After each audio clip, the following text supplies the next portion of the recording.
Assalamualaikum warahmatullahi wabarakatuh. Di dalam kitab Al-Khusu'u fi Shalah diartikan bahwa khusu' itu adalah rendah hati. Siap Masudin. Pengertian khusu' ada di dalam ayat qad aflahal mu'minun alladzina hum fi shalatihim khashi'un. Dari ayat itu para sahabat mengartikan khusu' dengan makna yang sangat, ya Allah, indah sekali. Kalau menurut Ibnu Abbas, khusu' itu rendah hati, mukhbituna azillah, rendah hati. Kemudian takut, mukhbituna azillah, menurut Ibnu Abbas adalah rendah hati. Wa qala Hasan wa Qatadah khaifuna, khusu' itu takut. Wa qala Maqatil berkata mutawadiuna, tawadu. Tolong rendah hati, semoga maknyes, majleb. Wa qala Mujahid huwa ghaddul basari wa khafdus saut, menundukkan pandangan dan merendahkan suara. Kalau kita sudah praktek khusyuk, pasti mengiyakan pengertian ini. Saya tanya, pengertian dibuat itu sebelum praktek apa sesudah praktek? Sesudah. Ya. Peta, dena dibuat itu sesudah apa sebelum? Sesudah. Kalau sebelum namanya peta buta. Ini kira-kira yang disebut pengertian, iku kan wis ngerti. Sing maca durung, wah repot. Ya Allah, semoga paham ini. Kalau yang memberi pengertian itu ngerti dan yang membaca itu ngerti, sodakta. Ya. Kalau sudah ya, ingin berdebat, enggak. Yang berdebat berarti tidak, iya. Susah musuh enggak ngerti itu. Enak bersama dengan orang yang ngerti itu. Tidak banyak keterangan, nggih, pun ngerti. Ngerti. Khusyuk itu ngerti. Kenapa? Ngalami praktek. Ma'a. Apa ma'a tadi? Bersama. Ma'a walladzina ma'ahu. Semakin kita rendah hati, maka nanti akan bersama dengan sahabat-sahabat ini. Amin. Dan rendah hati terkadang hilang menjadi tinggi hati. Ibu-ibu, kalau tanggal tua dan tanggal muda itu suasana hatinya beda enggak? Oh beda. Beda itu. Dompet ada uang dan tidak ada uang, itu melakuni seje Bu Anis. Lirian itu seje kan. Kalau nggak punya uang itu tunduk, ono duit loh, ketok. Ya Allah, ya Allah. Dan iblis itu selalu mengajak apa? Tinggi hati. Aba wastakbaro, tinggi hati. Dan di dalam syariat kalau berdiri disuruh untuk melihat tempat sujud. Melihat ke bawah, setinggi-tingginya kita itu adalah rendah. Dan zat yang maha tinggi adalah subhana rabbiyal a'la. Sedangkan iblis merasa tinggi hati. Ana khairum minhu, saya lebih baik daripada Adam. Khalaqtani min nar, aku diciptakan dari api, wa khalaqtahu min tin, sedangkan dia diciptakan dari tanah. Jadi rukuk dan sujud itu menghilangkan ketinggian hati. Hari ini kita bisa membersihkan tinggi hati, nanti tinggi hati lagi. Harus dibersihkan, ya Allah, astagfirullahaladzim. Astaghfirullahaladzim. Ketika kita mampu rendah hati, yabtaghuna fadla minallahi waridwana. Jadi ketika rukuk dan sujud itu ada yang dicari, karunia dan ridha Allah. Karunia dan ridha Allah. Yang dulu Mas Udin sebagai saksi, rukuk dan sujud itu ibaratnya seperti orang yang sungkem.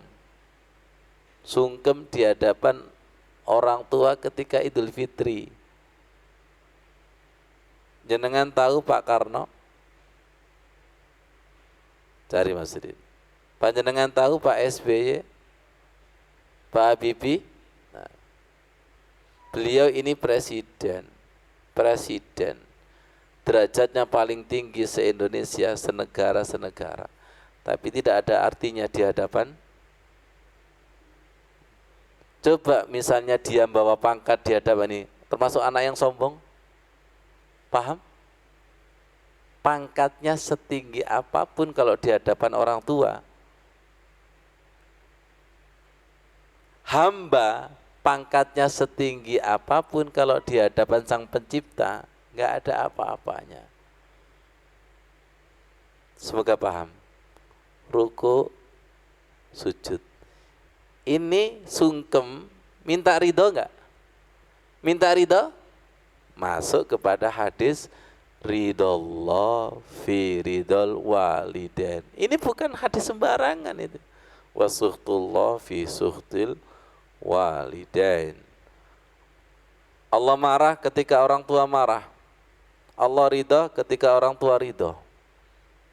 Jadi jangan dikira sholat itu tidak ada kaitannya dengan orang tua. Anishkurli wali walidaik ilayyal masir. Coba kondisi seperti ini ngomongnya sambil bentak, punya adab enggak? Lihat ini, Allahu Akbar, subhanallah, bentak itu. Subhanarabbiyal azim, subhanallah, ya Allah. Kondisi seperti ini kan berbisik, getaran jiwa yang bicara, betul enggak? Ngerungokno batene ibu, Bu, nyuwun ngapunten nggih, Bu.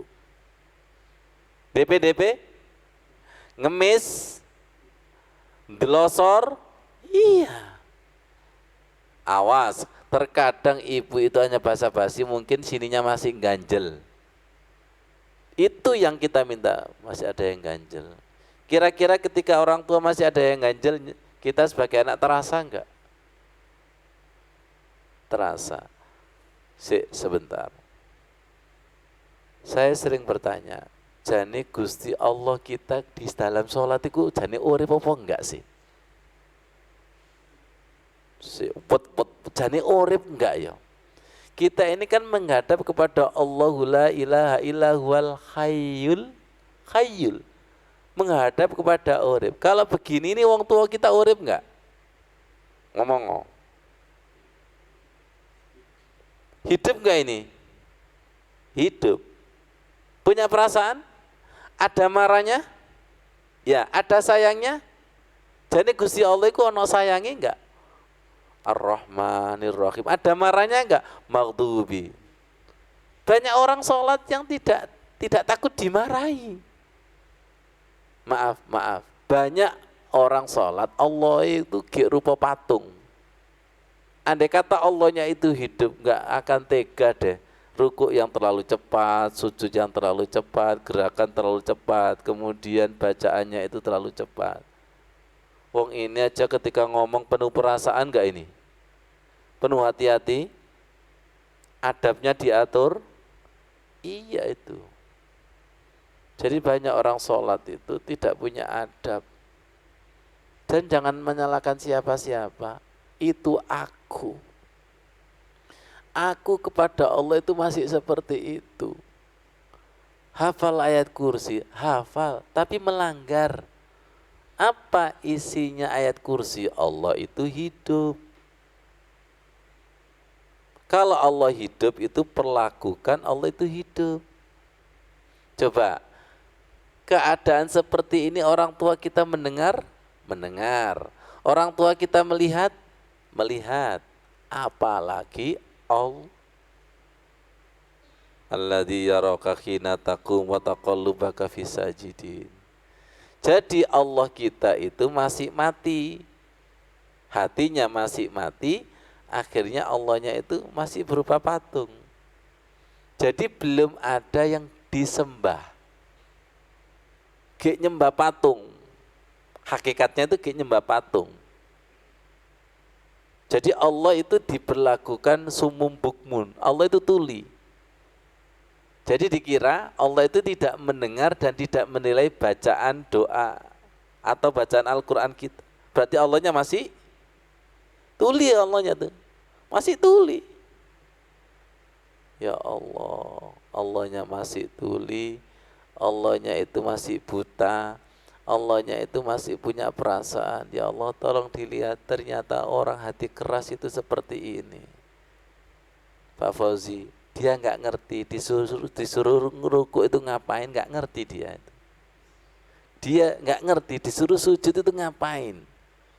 Makanya ada istilah sujud adalah berbisik di bumi, mendengar di langit. Paham itu? Nggak paham. Berbisik di bumi, terdengar di langit. Ada yang mengistilahkan terdengar di aras. Sujud seperti itu. Kallala tuti'u wasjud waqtarib. Betul Pak Iwan, ini bedanya orang yang sudah ngerti sama orang yang tidak ngerti itu. Jangan sampai rukuk dan sujud kita itu nggak ngerti apa-apa. Sekian tahun rukuk dan sujud nggak ngerti apa-apa, masa qanaah. Jangan. Kalau kita ingin bersanding, harus diupdate rukuk dan sujud kita. Apa? Berbisik. Jenengan itu seperti apa sih? Dibisiki kemudian berok-berok itu. Dia apa no? Aku gak budek. Aku gak kopo, aku gak tuli. Ya Allah. Bacaan doa sholat kita bukan seperti membaca Quran, tapi seperti nelpon. Seperti apa? Seperti nelpon. Apa Mas Wandi? Ngobrol. Kalau ngobrol itu gantian. Panjenengan itu kalau nelpon, yakin nggak kalau yang ditelepon itu tidak tuli? Yakin ya? Kalau yakin yang ditelepon itu tidak tuli, berarti bicaranya itu gimana? Volumenya dijaga dan gantian. Betul enggak? Ya Allah, panjenengan pernah enggak telepon-teleponan kemudian sinyalnya itu enggak bagus, kemudian suaranya tabrakan? Hah? Itu enggak tahu itu sinyalnya enggak bagus apa HP-nya enggak bagus. Aku wedi atiku gak apik ngono lho. Suara tabrakan aja enggak paham kok. Sinyal putus nyambung enggak paham itu. Makanya disebut pengertian khusyuk supaya ngerti. Gimana ngerti wong sinyalnya? Salat itu adalah silatun, kesambungan. Kalau sinyalnya nyambung maka ngerti. Makanya banyak orang sholat yang tidak ngerti. Ya Allah. Karena banyak orang sholat yang tidak ngerti, ada istilah, ayo nyolati wong sing sholat.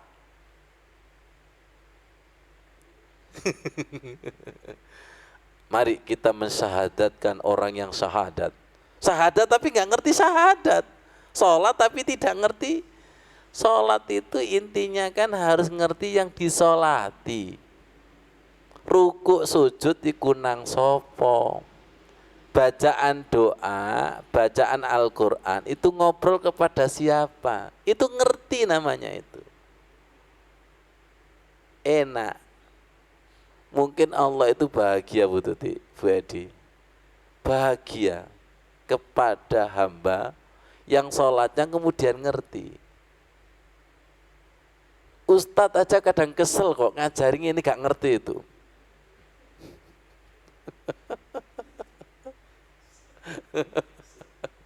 Kesel itu. Ya Allah. Jadi seakan-akan ya Allah, kata Allah, hambaku itu kok gak ngerti-ngerti ya. Sholat sekian tahun kok gak ngerti itu. Berbisik dengan Allah, wa khasya'atil aswatu lirrahmani fala tasma'u illa hamsa. Dan merendahlah semua suara kepada Tuhan yang Maha Pemurah, maka kamu tidak terdengar kecuali bisikan. Pelan-pelan. Beda enggak teriakan sama bisikan? Kalau teriakan masih jauh, kalau bisikan dekat. Betul ya? Nah, bacaan doa sholat itu teriakan apa bisikan? Belas gak ngerti. Iya kan? Kalau berbisik berarti kan telinganya ada di telinga ini, berbisik itu.